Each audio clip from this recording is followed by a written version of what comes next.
Good morning, students. Today we are going to solve illustration number 23. In last video we have studied about how to solve when the capital is N, share of goodwill, premium of goodwill is bring in cash by new partner. In this example, new partner will not bring fully premium of goodwill in cash. His share and a part of his share will be brought in the business, but fully premium for goodwill is not bring in cash in the business by new partner. ऐसी situation में goodwill की effect किस तरह से दी जाती है इस video में आज हम सीखेंगे. So let's start illustration number 23. Tarana and Jinisha are partners in a firm. Their balance sheet as on 31st March 2017 as was as under. Balance sheet दी गई है तराना एंड जिनिशा जो पार्टनर्स थे उसकी. They admitted Rihan as a new partner on 1st April 2017 on following conditions.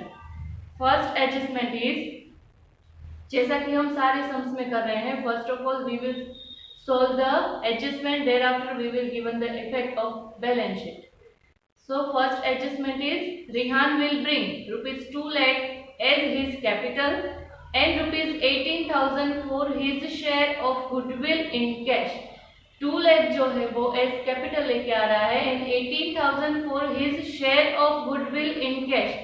उसकी जितनी goodwill में उसका जितना शेयर है उसमें से 80,000 ही वो कैश में लेके आ रहा है. First of all we will give the effect of capital.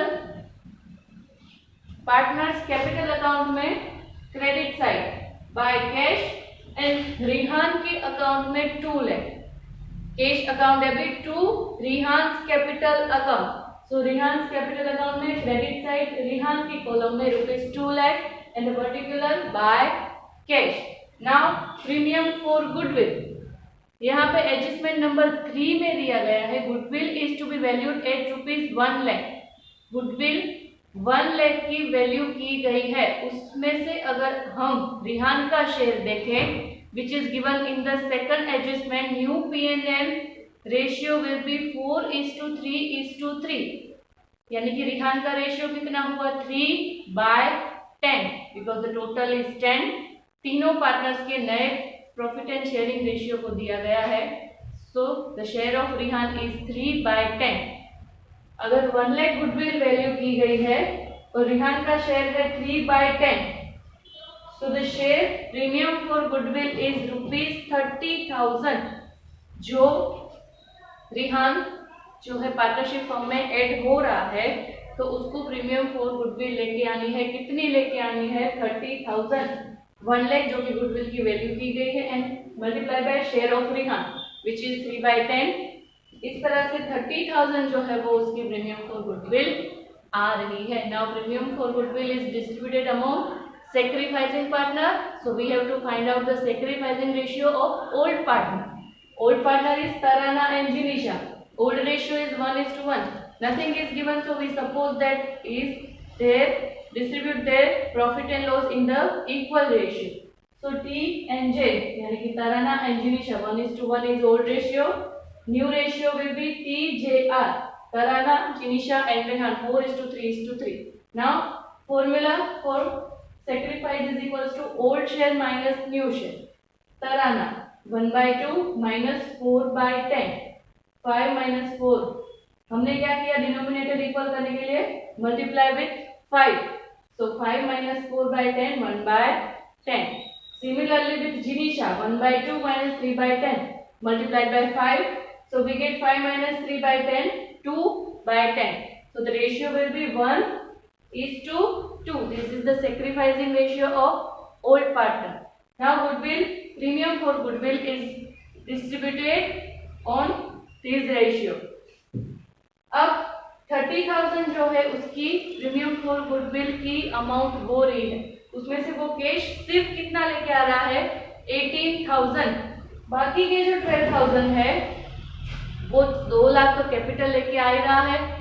अगर ऐसी सिचुएशन हो कि जो नया पार्टनर है वो पूरी प्रीमियम फॉर गुडविल की अमाउंट कैश में नहीं लाता तो जितनी अमाउंट कैश में लाता है फर्स्ट ऑफ ऑल उसको डिस्ट्रीब्यूट करो among old partners in their sacrificing ratio. Second, जितनी अमाउंट रिमेनिंग है उसको हम लेंगे उसकी कैपिटल में से, कैपिटल वो लेके आ रहा है 2 लाख, तो उसके कैपिटल अकाउंट में से जितनी अमाउंट अब बाकी है जो ओल्ड पार्टनर यानी कि सैक्रिफाइसिंग पार्टनर को पे करनी है वो हम जनरेट करेंगे from new partners capital account. हम उसकी कैपिटल उतनी डिक्रीज कर देंगे और उसकी कैपिटल में से उठा के सैक्रिफाइसिंग पार्टनर के कैपिटल अकाउंट में डाल देंगे the amount which is distributed also in sacrificing ratio. किस तरह से?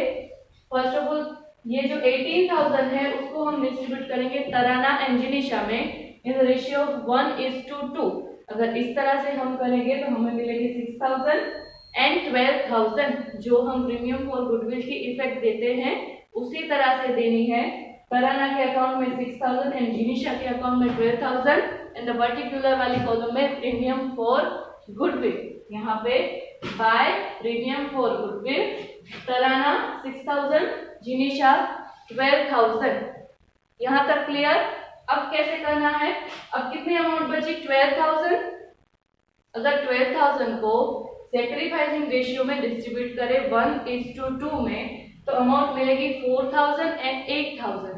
अब 4,000 एंड 8,000 किस तरह से इफेक्ट देनी है उसकी? यहाँ पे लिखेंगे टू तराना। हम क्या कर रहे हैं, वो जितनी कैपिटल लेके आया है उसमें से कैपिटल घटा के उसका पार्ट उठा के ओल्ड पार्टनर को दे रहे हैं, तो इसमें से डिक्रीज करना है तो किस तरह की इफेक्ट आएगी? ऑपोजिट। अगर हमें अमाउंट सेम अकाउंट में से डिक्रीज करनी है तो ऑपोजिट इफेक्ट देंगे, अगर ऐड करनी है तो सेम इफेक्ट देंगे, right?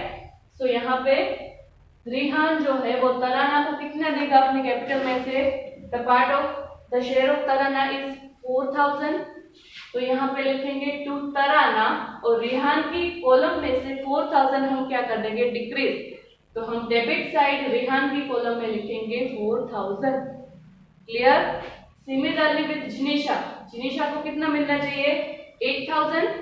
So again to जिनिशा Rihan के कॉलम में 8,000, यानी कि रिहान ने अपनी कैपिटल में से तराना को दिए 4,000 और जिनिशा को दिए 8,000, क्योंकि वो सारे प्रीमियम फॉर गुडविल के अमाउंट कैश में नहीं लेके आ रहा, इसलिए।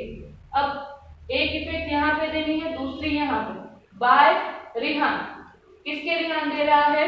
गुडविल के।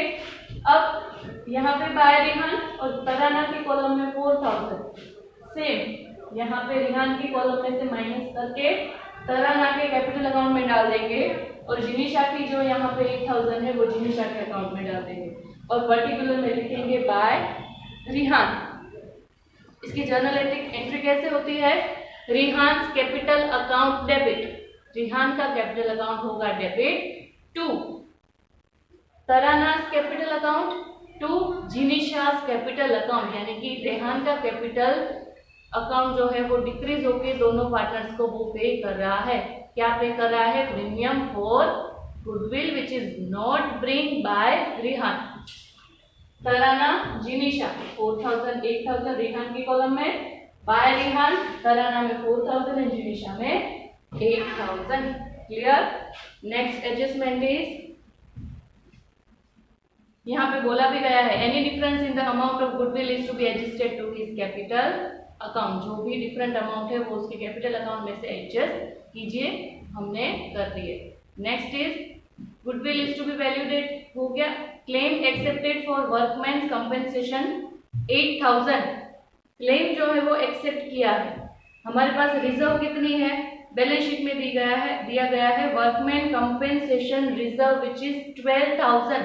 अब उस 12,000 की जो हमारे पास रिजर्व है उसमें से क्लेम हमने एक्सेप्ट किया है 8,000 का, यानी कि 8,000 जो है वो यूज हो जाएंगे। अब 8,000 रिजर्व में से करने हैं माइनस, रिजर्व है 12,000, अब 12,000 में से 8,000 क्लेम इज एक्सेप्टेड। सो 12,000 में से अगर हम 8,000 माइनस कर दें तो बचेंगे 4,000।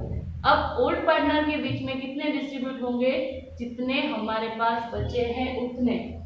वर्कमैन कंपेंसेशन रिजर्व है 12,000, उसमें से क्लेम कितने का है 8000। तो अब हमारे पास बची सिर्फ 4000 जो है वो ओल्ड पार्टनर के बीच में डिस्ट्रीब्यूट होंगे इन द सेम रेशियो, क्योंकि ओल्ड रेशियो नहीं दिया गया है तो हम इक्वली डिस्ट्रीब्यूट कर देंगे। यहाँ पे 4000 तो हम कितना डिस्ट्रीब्यूट करेंगे बाय गवर्नमेंट कंपेंसेशन फंड 2000 4000 के दो part and it is given to the old partner. New partner को नहीं देना है, we will give it to the old partner in their old profit and loss sharing ratio. Now next is Jinisha will take over investment at rupees 48,000।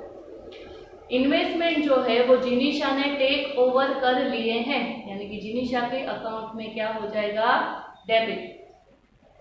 Investment है the amount 50,000 का investment है, जिनिशा ने take over किए 48,000 में, यानी कि 2000 का क्या हो गया लॉस, 2000 का लॉस।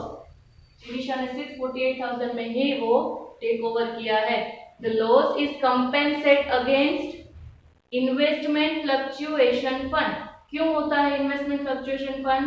इन फ्यूचर अगर इन्वेस्टमेंट की प्राइस में कोई भी इंक्रीज डिक्रीज हुआ, लॉस हुआ, तो उसमें से हम उसको कंपेंसेट कर सके, इसीलिए इन्वेस्टमेंट फ्लक्चुएशन फंड रखा जाता है। क्लियर? तो इन्वेस्टमेंट फ्लक्चुएशन फंड हमारे पास है 4000, तो इस लॉस को हम उसमें से कंपेंसेट कर सकते हैं, राइट।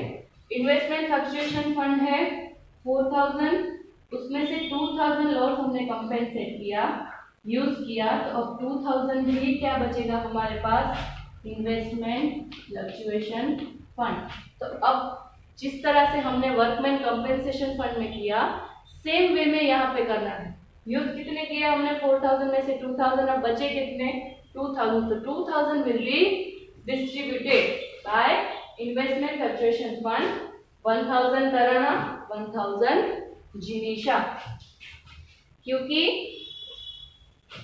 तराना जो है जिनिशा जो है वो 48,000 में इन्वेस्टमेंट टेक ओवर कर रही है, तो लॉस हुआ इसलिए कंपेंसेट होगा against investment fluctuation fund. And the journal entry will be to investment. यहाँ पे तराना लेके जा रही है तो उसका कैपिटल अकाउंट डेबिट होगा, उसके पास इन्वेस्टमेंट आएंगे, right. So to investment and Jinisha के कॉलम में लिखेंगे हम 48,000। Clear? Next, accrued interest of ₹6,000 is not recorded।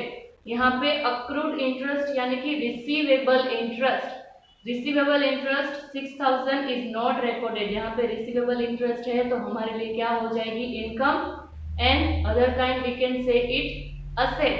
so revaluation account में by outstanding interest the amount is 6,000 अभी मिलना बाकी है। और दूसरा कहाँ पे लिखा जाएगा बैलेंस शीट में असेट साइड। एक इफेक्ट होगी रिवैल्यूएशन अकाउंट क्रेडिट, दूसरी effect balance sheet asset side. Next is bills payable drawn by creditor for ₹10,000 is accepted but not recorded in the books of account. Bills payable जो है creditor ने drawn किए थे वो accept तो हुए हैं लेकिन रिकॉर्ड नहीं हुए हैं, तो इसकी दो एंट्री होगी, एक तो क्रेडिटर में से माइनस बिल्स पेएबल, और दूसरी इफेक्ट उसी हेडिंग के नीचे लिखा जाएगा bills payable the amount is 10,000। ये दो इफेक्ट होगी बैलेंस शीट में। जब मैं बैलेंस शीट बनाऊंगी तब मैं आपको दिखा दूंगी कि किस तरह से इसकी इफेक्ट देनी है। Next is book value of land and building is 20% less than it's market than the market value. Land and building की वैल्यू है 1 लाख और book of land and building is 20% less than the market value, यानी कि market value से 20% less है। सो इसकी effect हम देंगे, यहाँ पे जो है लैंड एंड बिल्डिंग 1 लाख वो मार्केट वैल्यू से कम है, मार्केट वैल्यू 20% ज्यादा है, तो इसकी इफेक्ट होगी 25,000 जो है वो लैंड एंड बिल्डिंग इंक्रीज हो जाएंगे 25,000। यहाँ पे हमें प्रॉफिट होगा by land and building 25,000। Next is out of insurance premium pay 12 1000 is to be carry forward to next year, यानी कि नेक्स्ट ईयर का इंश्योरेंस प्रीमियम हमने इस ईयर में पे किया है।